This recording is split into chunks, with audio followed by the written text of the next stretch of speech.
Today's daf we're going to be learning is Bava Metzia daf Kufchet. This is the daf for Shabbat.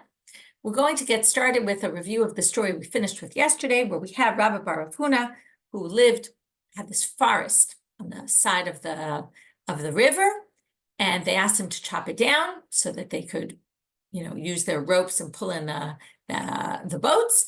And he said, there's no point for me to do that because there's this guy who lives down the way, works for the king, and there's no way, he's cutting down his trees. If he cuts it, I'll cut mine. Otherwise, there's no point.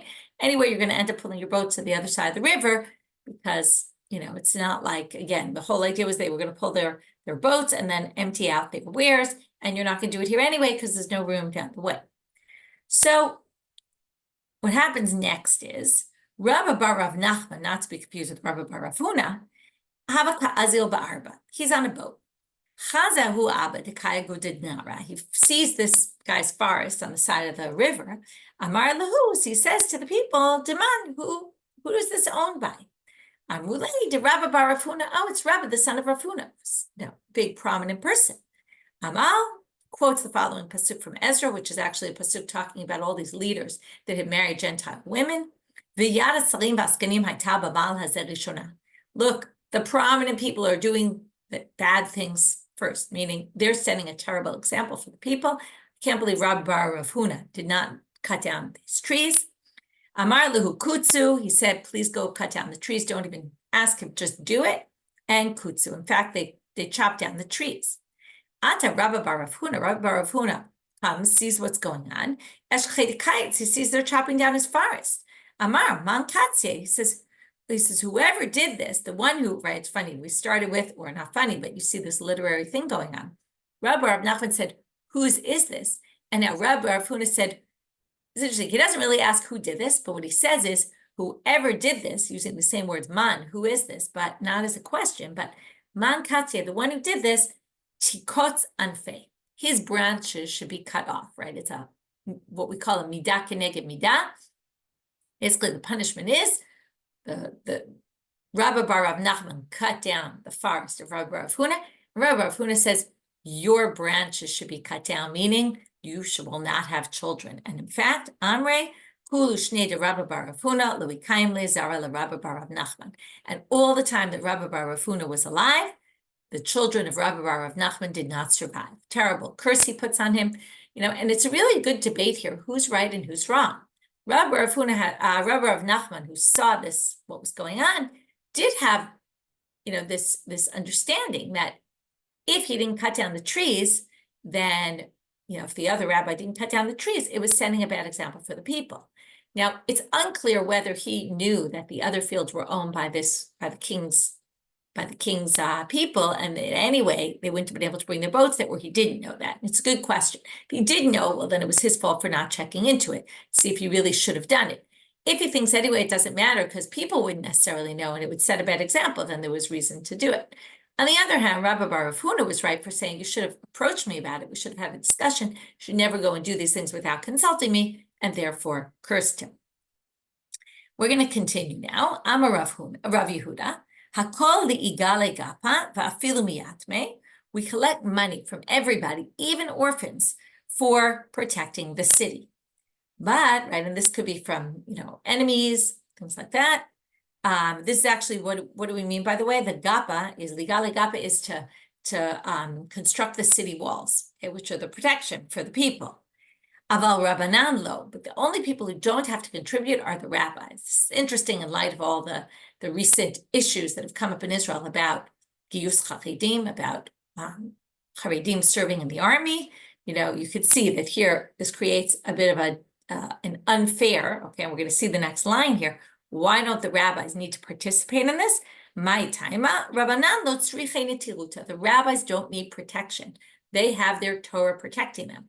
Right? And this could be a claim used of, in the Giyus Haredi argument. The problem, of course, is, there might be something between Rabbanim and students, and, where we draw the line is a little bit tricky, or maybe, we don't take this as far as the Gemara seems to take it.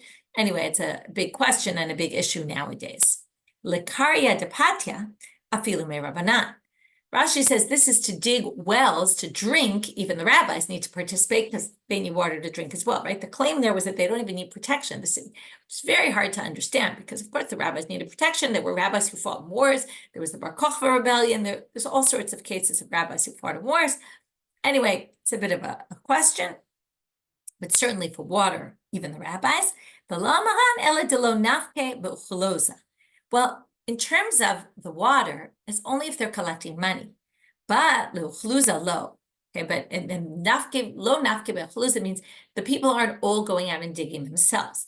But if it's everybody has to pitch in their time, then we don't ask the rabbis. And why is that? It's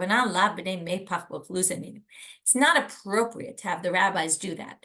Okay, to go down to that level. And this again, if you go back to the Giyus Chapidim, so maybe very prominent rabbis, not appropriate to have them go out and start fighting in a war. Again, one could argue with that. But all the students, there's no sort of issue of that they're deserving of more respect than others and wouldn't stoop low to, dig on the ground. It's not really true for everybody. But anyway, this raises a bunch of questions. Amar Rav Yehuda, Lekarya Dinara Tatai Messiah Eli. Eli lo Messiah Tatai. We're going to have a statement of Rav Huna, then we're going to bring a brayta to support it. And then we're going to discuss also some case where the halacha is the opposite of the other case, and this is all based on the reality of the situation. What are we talking about? We have a stream that goes down, and we have people living higher up and lower down. You'll know water travels down. So if we have this stream and people are watering their fields from the stream, and we have to clean it out, like there's rocks and things blocking the way, and the water can't get all the way down. So Tatai Messiah Eli, the one at the bottom is going to be affected no matter where the blockage is. So therefore, if the one on the upper field and it's blocked before it gets to their field, the people lower down have to help the one higher up, because in the end, right, the water is going to have to stream down to theirs as well, and that blockage is blocking not only for the top people, also for the lower people. But if it's blocked further down, and the upper ones have already gotten their water, and only the lower ones need it, then only the lower ones need to pay. And this is similar to what we said about, again, whether you agree or not, the Talmudei Chachamim don't need protection, so they don't need to be involved. This upper person doesn't need the blockage to be fixed, so it's the problem of the lower person. The chilufa b'maya demitra, and it's the exact reverse if there's blockage in the gutter that's getting rid of the dirty rainwater. Because what's going to happen? Let's just think about it. If this blockage low down, it's going to be a problem even for the people higher up. So therefore, because if it's blocked low down, it's going to get blocked all the way higher up. So if it's a problem low down, we're going to have the people on top also pay. But if it's a problem at the top, sorry, did I say that wrong? If it's a problem at the top, sorry.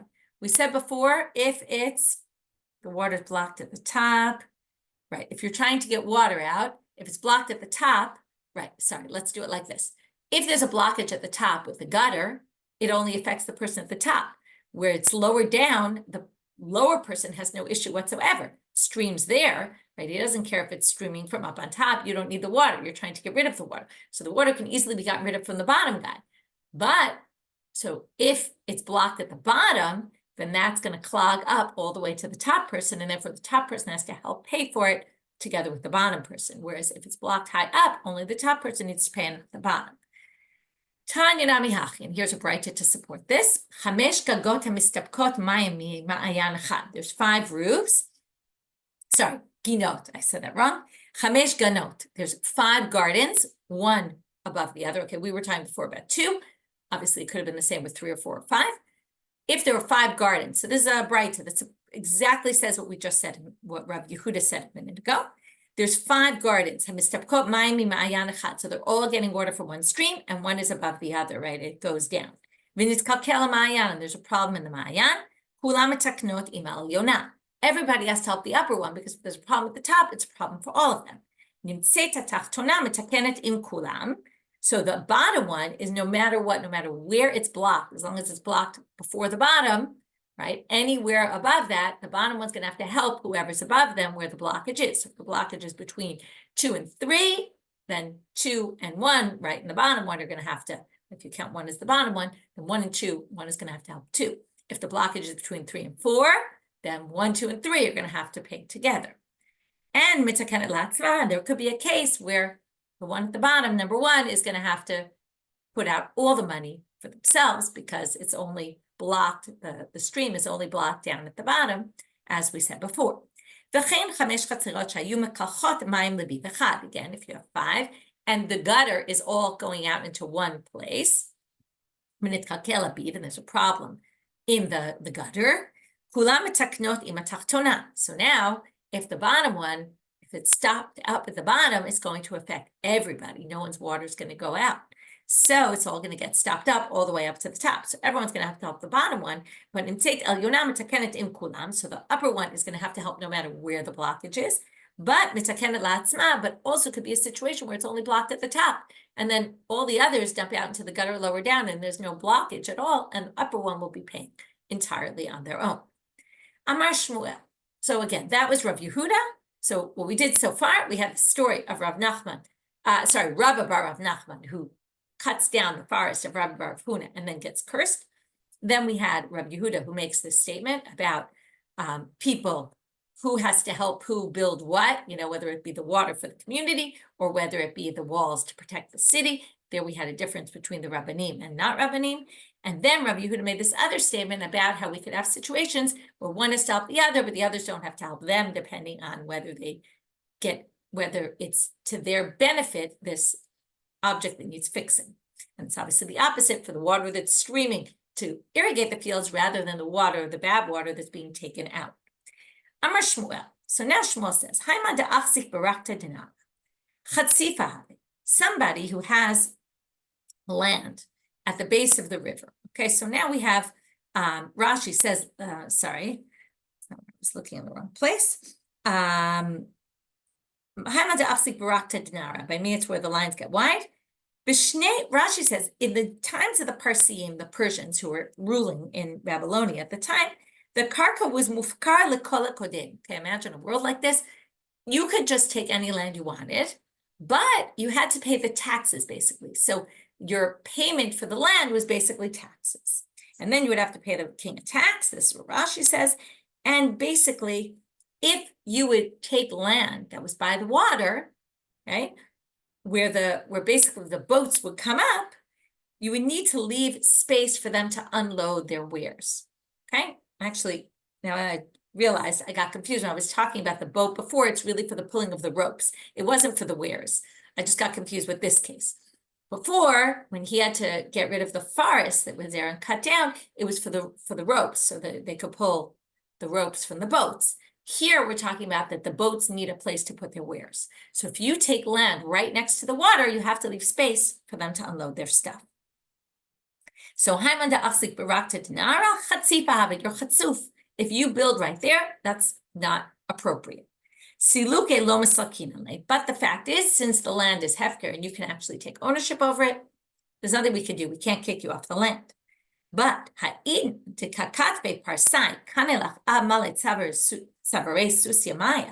but now that the Persians say, if you take land near the water, you actually get the land from wherever you took all the way into the water to where the horses get their necks underwater. Now we can kick you off. So what does this mean? Imagine a beach. Okay, there's beachfront properties. Now the beachfront properties were usually right at the beach. They're a little off the beach.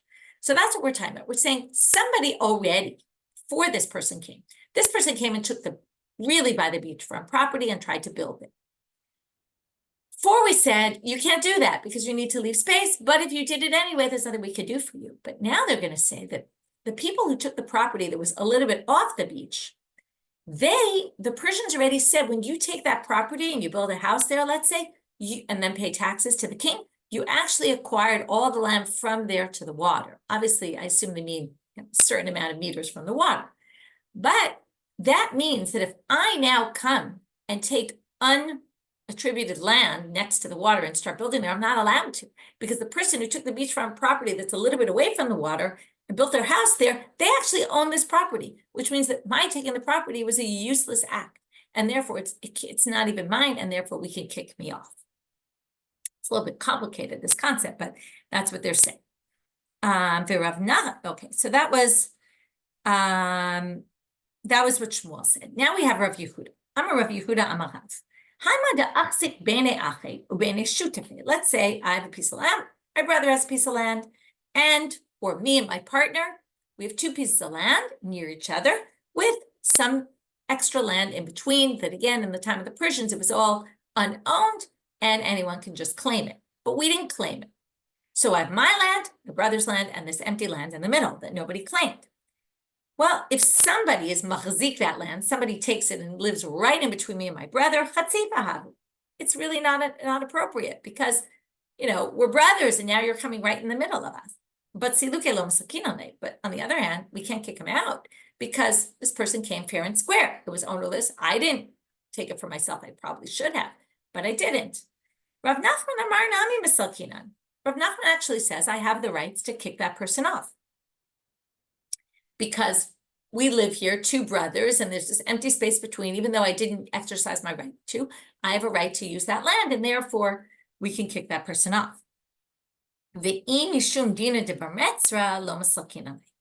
if it's not two brothers and it's the next door neighbor, and now that we're going to learn all about the dina de bar metzra, which is if I'm selling land and you want to buy my land and you go to buy it, you have to get permission from my neighbor before you buy it to make sure it's the onus is on the buyer, not the seller. It's not my responsibility to offer it to my next door neighbor. It's the responsibility of the buyer to make sure that the next door neighbor signs off and says, you can have this land. Talk about it soon. But comes Rav Nachman and says, if it was the bar metzra who wants to get rid of me, they can't get rid of me. Now, Rashi says this is because Rav Nachman doesn't hold by the law of bar metzra. Tosfot says, how could that possibly be? Doesn't make any sense. Tosfot says what we're talking about here is that this was a place where there were houses. And in houses, there is no dina de bar metzra. And that's what Rav Nachman was saying. I think that's what Tosfot says it here. Anyway, there's a bit of a debate about how to understand Rav Nachman. Does he think there's no dina de bar metzra or in particular situations? Nahardea Amre, third opinion here. Okay, so Rav Yehuda said in the name of Rav, it's a chatzuf, but you can't kick him off. Rav Nachman says you can kick him off, but not mishum dina de bar metzra, only if it's brothers or partners. Nahardea says, afilu mishum dina de bar metzra misakin ale, and this is what we hold by. We hold by dina de bar metzra, and in this way, they could kick him off because it says, so the neighbor can say, if you live in the land right next to this other property, you can kick off someone who took over there because you have first rights to buy the property. What if you wanted to buy the land, you went to my neighbor and you said, is it okay if I buy it? And the neighbor said, sure, go buy it. Do you need to do a kinyan? Do you need to have an actual formal transaction or not? Now, what does this mean? If you didn't do a formal transaction and the neighbor didn't say, I give you over the rights with a formal transaction, can the neighbor come a month later and say, hey, I didn't really mean what I said and take back the land, which sounds crazy. But they say, if you didn't do, right, and now we're going to say right now, Ravina says no. The neighbor said, no, I don't want to buy it. So sure, you can buy it and they can't kick you off later. But Nahardea Amrit Sarich Lemikne. Nahardea says you have to do a kinyan. If you didn't do a kinyan, they can kick you off the land. The neighbor can come later and say the land is mine. And in fact, crazy to hear this, so you really have to do an act of acquiring. To which the Gemara says, let's say, now that we paskin like Nahardea, and again, my neighbor said no problem, you can live there, but didn't do a kinyan with you. You bought the land. The neighbor comes back and says, hey, listen, I'm kicking you off the land. Now, of course, the neighbor has to pay you the money that you paid for the land. But the question is, what if if they didn't do a kinyan and my neighbor wants to kick you off my property that I sold to you? What if the price went up or what if the price went down? In the end, the way we view it is, if there was no kinyan, this all happened in the domain of the neighbor, meaning when you bought it, since you didn't do a kinyan with my neighbor, it's as if you bought it as a messenger, as an agent of my neighbor, which means that my neighbor really owns it and just has to reimburse you for the amount that you paid for it. So if now it went up and doubled in value, you don't get double the amount. If it went down in value, you're actually going to get more money for it.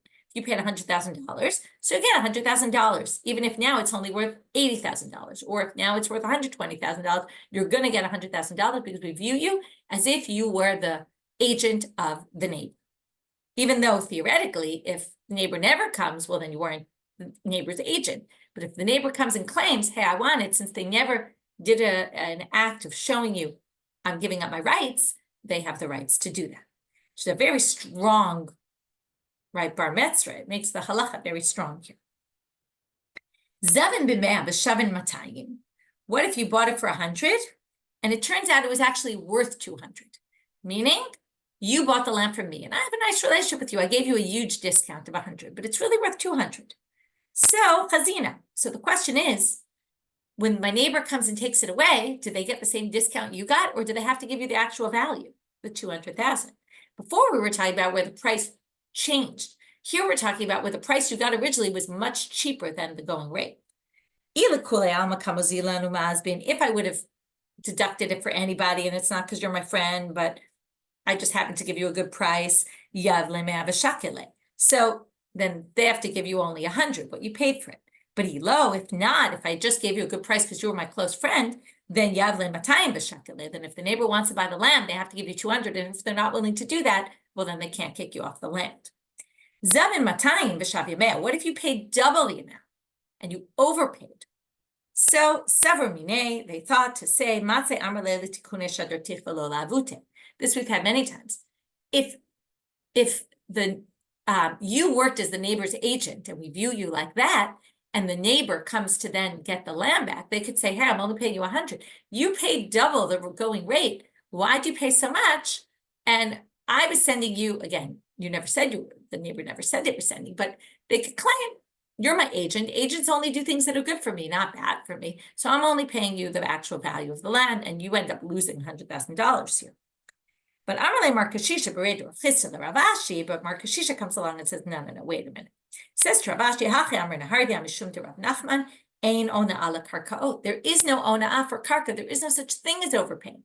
So if you overpaid, we're claiming you overpaid 200,000, since there's no Ona, which we learned about all of that in the chapter about Ona in this Masechet, there is no Ona for land, and therefore, if you pay 200,000, well, if the neighbor wants the land, they would have to pay you the 200,000, even if the land is really only valued at 100,000. What if I sell you a piece of land? Now we're going to get into a few cases where we think there's some subterfuge going on, some foul play. So if I sell you a property smack in the middle of my property, so I have property around all the sides, and I sell you something right in the middle, which is kind of useless. Like, why would I sell you something smack in the middle of my property? Chazina, we check. If it stands out, because it was particularly great land or particularly terrible land, then we can understand why I might have sold you specifically this chunk of land, because it's different than the other chunks of land. You wanted either very bad land, you wanted to pay the very cheap price, or you wanted the best land, you were looking for something unique. Then Then we assume there wasn't any foul play here. But turning now to Amabet, if not, we think that perhaps we're going to say this sale is not good because perhaps I'm selling it to you so that I could then sell you another part of my land adjacent to that, which has a neighbor on the other side of it, and I want to give you rights. We'll see later what if if you go first and claim it first, you'll get it first because you're also a neighbor and they're also a neighbor. So if I sold it to you, some random plot in the middle of my land, it could be that I'm doing it just so you could be a bar metzra and I could sell you a bigger piece and take it away from the rights of my actual neighbor, who's my neighbor right now. And that would be unfair. Matana, but if I gave you as a gift land, leiba mishum dina de bar metzra. There is no dina de bar metzra because I can't, if I give you a gift, I give you land as a gift and I don't sell it to you, right? Dina de bar metzra is in a case of a sale, not in a case of a gift. Because a gift, I could give a gift to whoever I want. The neighbor doesn't have first dibs to say, I want to buy it. Here, I want to give it as a gift to someone. However, here's another case where we're worried about subterfuge. If I gave you a gift with achrayut, with a guarantee on the land, that if someone comes and seizes the land in place of a loan, I'll pay you the value of the property. it's more than just a gift, and it's a little bit more like a sale because it has a achrayut, then ibe mishum dina de bar metzra. Then dina de bar metzra is going to be relevant because we're worried that I'm, again, doing a subterfuge here to give you land that you could then claim, well, now you're, I want to avoid giving the land to my neighbor. And that's why I gifted it to you, but really perhaps I'm selling it to you, or, maybe we did it in cash and no one saw, or it just seems more like a type of sale here because I'm giving it to you with a guarantee. Machar kol nechasav le'echad, leiba mishum dina de bar metzra. Now we're going to have a few cases where dina de bar metzra doesn't kick in. Let's say I have land. Okay, we're going to talk about, again, Tosfot thinks that this is only for fields, not for houses. Okay, the dina de bar metzra is only when there's fields, not when there's houses. But either way, I sell a whole bunch of different fields to one person, including the one that's next door to you. You can't claim dina de bar metzra there because I'm able to do a big deal with this person on 5 plots of land. You can't try to take one of them and say, well, I have rights to that. So that overrides dina de bar metzra. Leba'alim harishonim leiba mishum dina de bar metzra. Or if I bought land from you and then sold it back to you. So again, you have to weigh the values here. That's a huge value to allow someone to buy back their own land. That's stronger than letting the neighbor buy. I have to go back to, I didn't really explain. What's the issue? Why does Tosfot say it's all about fields? Because in fields, it's a huge advantage to have fields next to each other because you can plow the whole field all at once. You don't have to bring a team to plow and then move them somewhere else and have them plow somewhere else. It's a huge advantage. So, but there's also a huge advantage to letting someone go back to their own land. And it's all begeder, what we call asita yashar v'tov, right? You should do the right thing. And therefore, right, what do you really care who you sell it to? So sell it to the person who most needs it or most wants it. Zabin me akum, v'zabin le akum. Okay, this actually we've seen before. If you buy from a Gentile, or you sell to a Gentile, and each one for different reasons, leipa mishum dina de bar metzra. There is no dina de bar metzra. The neighbor can't come and say, hey, I have first dibs. So why is that? Zavin me akum, if I buy it from a Gentile, and you're the next door neighbor, and you say, hey, I wanted to buy that, I could say to you, da'amrle ari avrachai lami metzra. What do you mean? I saved you. I got this Gentile. You have to remember in those days, the Gentiles, there was concern that they were violent, that they would do things, that they were nasty to the Jews. And therefore, I was saving you. So I bought it, right? There's this idea we're going to see that if there's a need to buy things in haste, then we allow that to override the dina de bar metzra. And here you were doing a favor for the neighbor by making sure they have a Jewish neighbor. And therefore, they can't claim we have first dibs to the land. Zabin le'akum, if you sell it to a Gentile, akum vadai la bar ba'asita yashar v'tofu. Remember, the whole onus of bar metzra is on the buyer, and he's a Gentile. There's no laws of ba'asita yashar v'tofu for the Gentiles, and therefore it's not relevant because again, it's not on the seller, it's on the buyer, and the buyer is Gentile.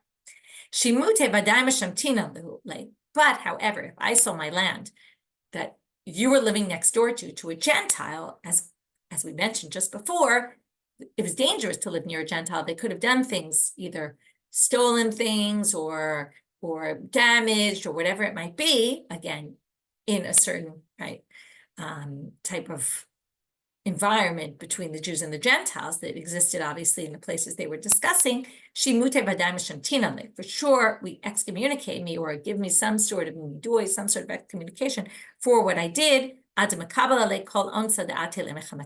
I agree to assume upon myself any responsibility for damages that this neighbor now causes for you, because I've made your situation worse.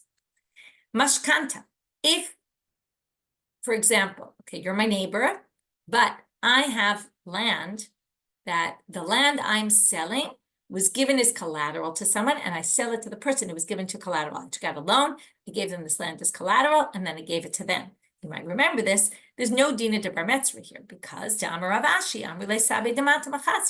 elders of Mata Machasya said, "Hi mashkanta de shchuna gabe." The reason it's called a mashkanta, the etymology is from shchuna, from that you're living near it, meaning you are considered the neighbor of the property. You're the closest one because you have it as collateral, and therefore you get to have first dibs on buying it before the bar metzra. My nafkamina. Okay, so when he said, my mashkanta dishchuna gabe, that you're living near it, they asked him, mind if given to what's the relevance? And he answered, the dina de bar metzra. Okay, the reason was the relevance of it is for this law. Limkor barachok v'leg'o b'karov. These are all cases where I need to sell my land quickly. I want to sell land that is far away from me to buy land that's closer to me, or birav v'leg'o b'yafeh. I have bad land, I want to get rid of it, to buy better land, have the cash in hand to buy better land. Leila mishum dina de bar metzra. I could sell it to whoever's quicker. Okay, if I have to wait around for the neighbor, I can just sell it to someone else because I need the money right away. Lekarga, if I needed to pay taxes and I have to sell my land so I have enough money to pay taxes, ulamizone, or for food, ulekvua, or to bury someone, leipa mishum dina de bar metzra, because again, these are timely issues. So I need to sell it quickly, I can do that. To Amri Nahardea and Nahardea, they said exactly this. Lekarga, lamizone, ulekvua. They don't say exactly this, but they show that these are three things where, since money is needed urgently, it overrides other halachot. This is land that orphans inherited. If we need to sell their property for taxes, for money, or for burial, then we allow them to do it without making this big announcement. If you remember, we learned this. When orphans who want to sell their land, we have to make a big announcement and for X amount of days so that we make sure that we're not selling it for cheaper than it's really worth and looking desperate. But if they're desperate because they really need the money for something, then of course we allow them to sell even without the achrasta.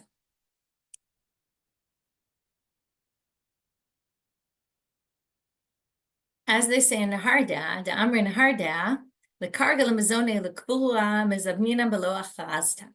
In these for these issues, we see that a different halacha, but the same, when someone is desperate for money for taxes, food, or burial, mezavnina below achrasta. What we're talking here is, if orphans inherited land, normally there's a rule that you have to announce for a certain amount of time so that we don't end up with a bad price and take the first offer. So in order to ensure a fair price, we wait, but not if they're desperate for the money, and that supports what we just said before. So for a woman or an orphan or for partners, there's also no law of dina de bar metzra. Why is that? So women and orphans, it was very rare that they would actually buy land. So once they didn't want to say, oh, well, you have to give it now to somebody else and make them start all over again. So the whole doing the right thing just doesn't apply to them. And the shutafim, if it's the partner, then the partner, if I have a partnership with you and I'm selling my part, so you as the partner have first dibs to buy the property rather than giving it to the neighbor. Okay, this next section is a little bit hard to understand. We'll go with Rashi, but you might be left a little bit with some lack of clarity. If you have people who live near you in the city, and you also have people who have fields adjacent to your fields, but neither of these are your bar metzra on the field that or the land that you're selling. And it's a little hard to understand this, but the question becomes, who should you ideally sell to first? And this is all part of Asita Yashar B'Tov, that in terms of doing the right thing and doing the better thing, it's not really a strict halacha. It's choosing who should you choose, who should get first priority in your mind or in halacha mind. Again, it's a little bit complicated, like why should we favor one person over another? But it seems that the person who's your neighbor in the city, you should give to them, you should let them buy before the person who is your neighbor in the fields. And there's, I guess, maybe a closer connection between people who live in the city together. Again, it's not really so clear why this is, and that's what leads it to different commentaries, and they don't all really satisfy really explaining the difference.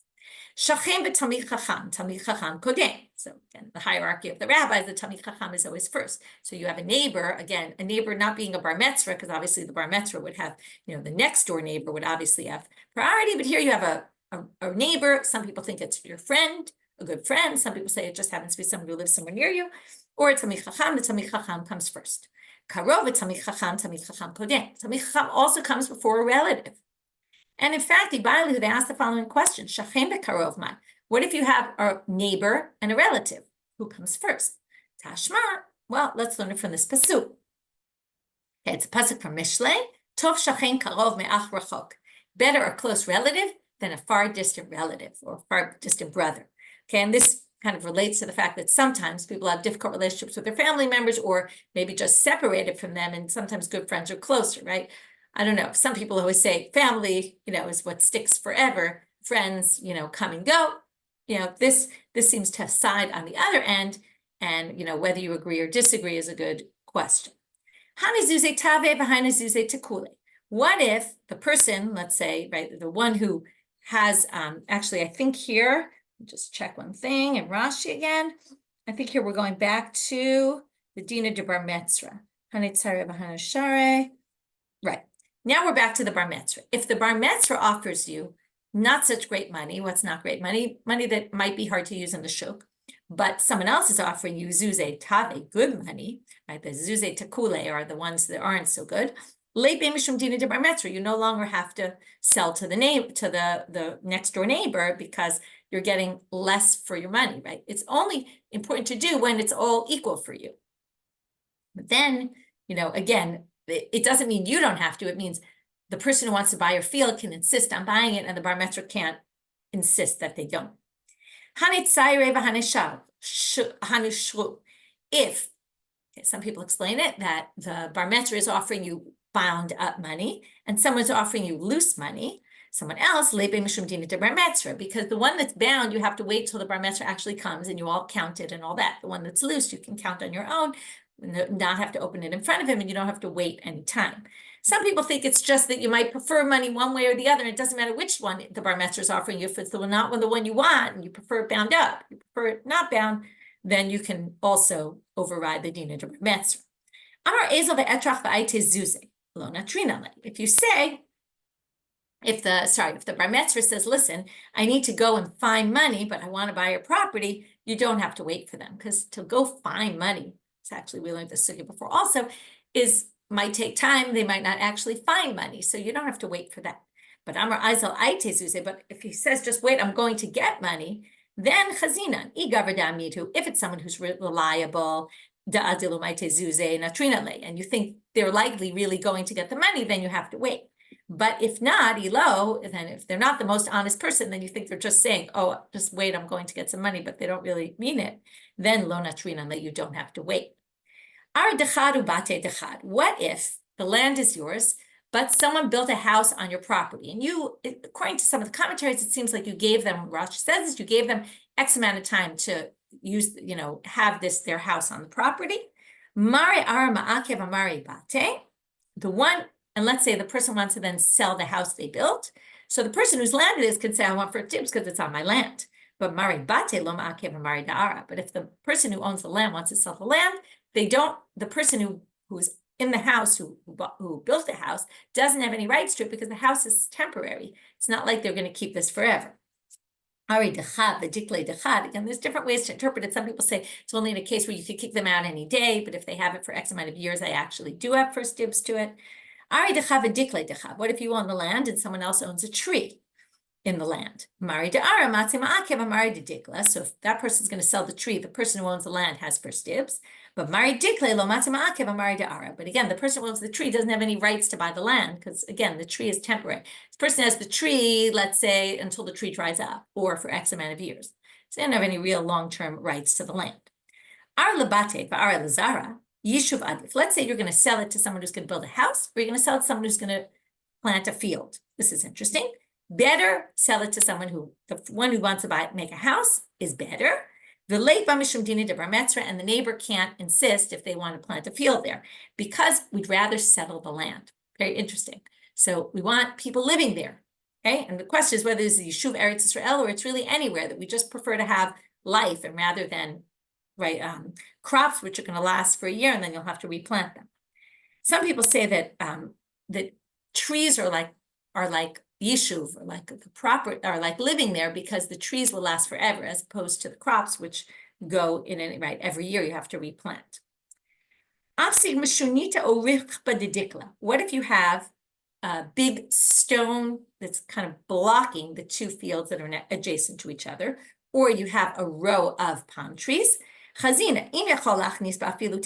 there's at least one row that can be right next to my property, and then you can plow that all together, then we allow the neighbor to have it. But if you can't plow it together anyway, because of this big rock that's in the middle, or the big row of trees that you can't plow the whole thing at once, if there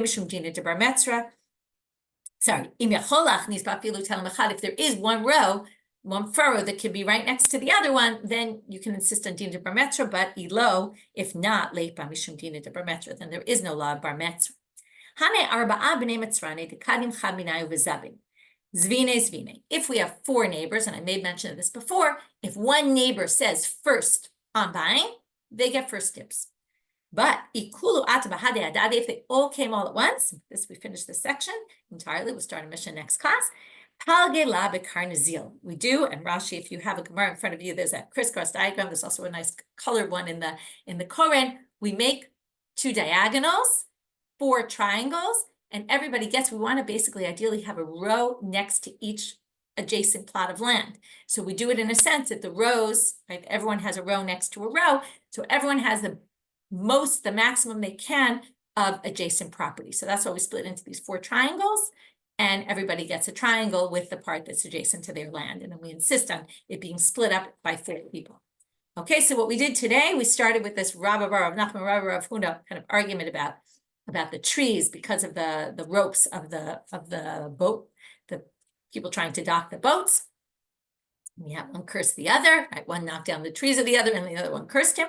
Then we had who kind of has to help out with what things of the city, what's everyone obligated, what kind of exemptions are there for Torah scholars or rabbis particularly. Then we had the people with the water, who has to help who, right? All these things about responsibility toward another. And then from there, we got into land that was near each other and mainly dealing with Dina de Bar Metzia. When does it apply? When doesn't it apply? And with that, we got into a few other things about doing the right thing and what's appropriate and who should we have order of precedence of who gets to buy what land before who.